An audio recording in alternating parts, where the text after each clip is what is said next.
Olá, seja muito bem-vindo à nossa análise de hoje. A conspiração globalista, que não tem nada a ver com globalização, fala abertamente da nova ordem mundial. Você já deve ter ouvido falar sobre isso em algum momento. Então, para você entender um pouco melhor, nós vamos fazer aqui uma análise rápida e clara da situação. Essa nova ordem mundial, que está todo mundo falando por aí, também é conhecida por sistema. O Ciro Gomes falou muito sobre esse sistema no primeiro turno das campanhas.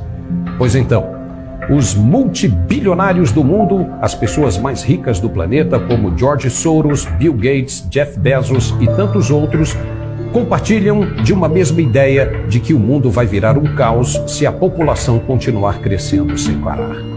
Em menos de uma década, saltamos de 6 para quase 8 bilhões de habitantes.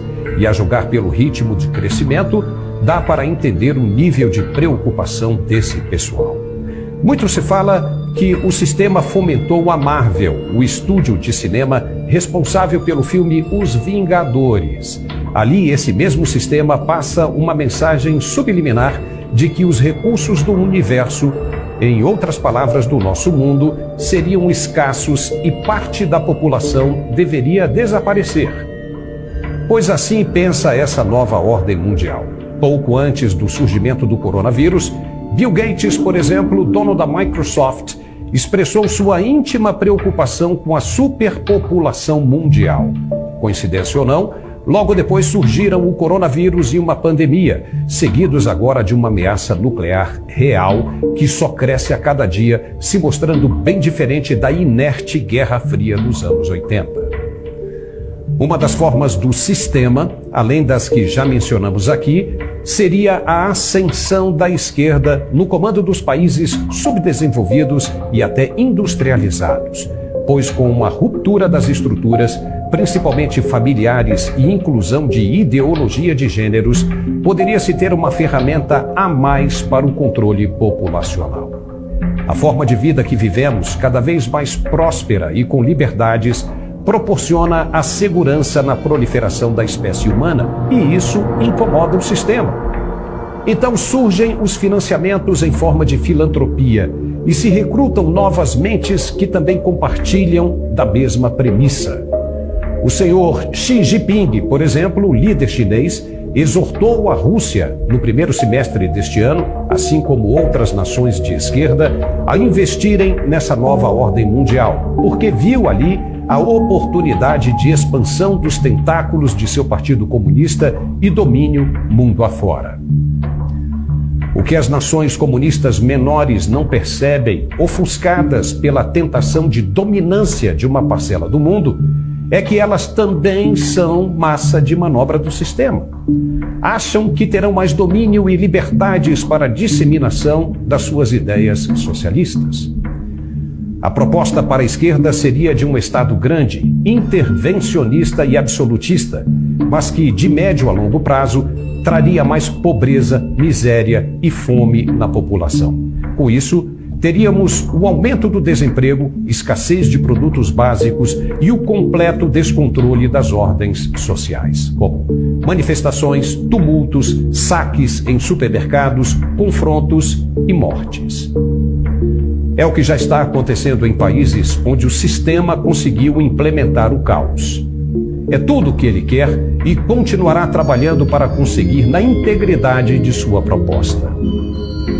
Os países mais ricos e desenvolvidos do mundo possuem um Estado limitado e uma economia de mercado onde os preços são livres na concorrência e controlados pela lei da oferta e da procura.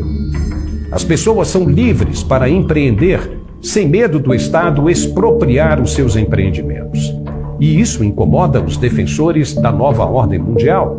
O caminho seria forçar, aos poucos, esses países desenvolvidos a dependerem cada vez mais de recursos fundamentais para sua sobrevivência. Veja o fornecimento de gás da Rússia para a Europa. E é aí que o Brasil entra nessa história.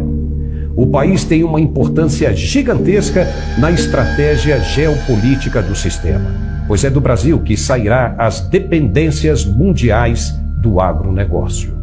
Suponhamos que o sistema consiga controlar o aspecto socioeconômico brasileiro através da esquerda, Seria maravilhoso para as práticas de domínio e implementação de ideias dominantes no restante do mundo. Pessoas controladas mentalmente, sem a capacidade de percepção e contestação das ações da esquerda. Uau! Seria assim o melhor dos mundos.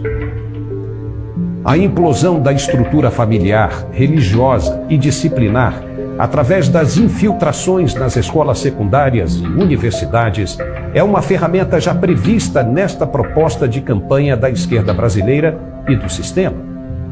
Para que você tenha uma ideia, nos Estados Unidos, o presidente Joe Biden acaba de anunciar o perdão aos condenados por porte e uso da maconha.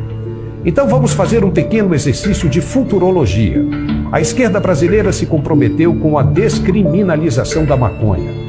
Imagine seu filho de 16 anos recebendo instruções de um professor em sala de aula de como enrolar e acender um cigarrinho de maconha.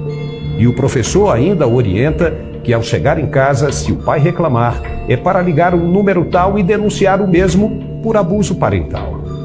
Você não tem ideia do tamanho da dor de cabeça que terá daí para diante. Se o sistema controlar o Brasil, implantando as ideias esquerdistas de desconstrução de tudo que aprendemos e vivemos até o dia de hoje, nós poderemos ser reduzidos a pó em pouco tempo e em favor daquela minoria inteligente que sonha em ficar com o mundo todinho apenas para ela. E não pense que isso é mais uma demagogia da teoria da conspiração. Nossa tendência é não acreditar porque foge do nosso cotidiano. Mas veja, foi dito pelo presidente da China, Xi Jinping, e endossado pelo russo Vladimir Putin.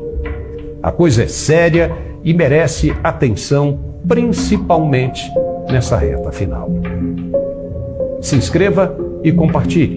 Vamos fazer essa mensagem chegar no maior número possível de brasileiros. Muito obrigado e até a próxima.